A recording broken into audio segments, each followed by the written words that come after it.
Aiškiai, jau tokia strategija ir yra, ar ne, tai irgi iš tų atvejų, kai tu turi pozicionavimą, bet nugali kažkokia tai labai, reiškia, smagi, linksma idėja ir visiems faina, ta prasme, kaip pati idėja, pats idėjos smagumas irgi taip žmogiškai nugali tuos visus nuobodžius strateginius dalykus ir sakom, ai, padarom, kad būtų smagu. Pabandom, paeksperimentuot, būkim drąsūs, ar ne? Ir po to, ups.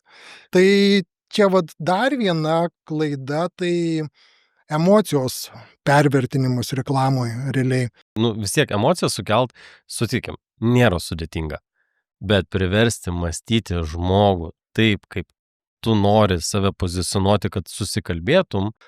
Jausmas yra tvaresnis dalykas negu emocija, nes emocija, kas yra emocija? Emocija, vėlgi dabar tas pats neuromokslas jau nustatė, emocija trunka 90 sekundžių.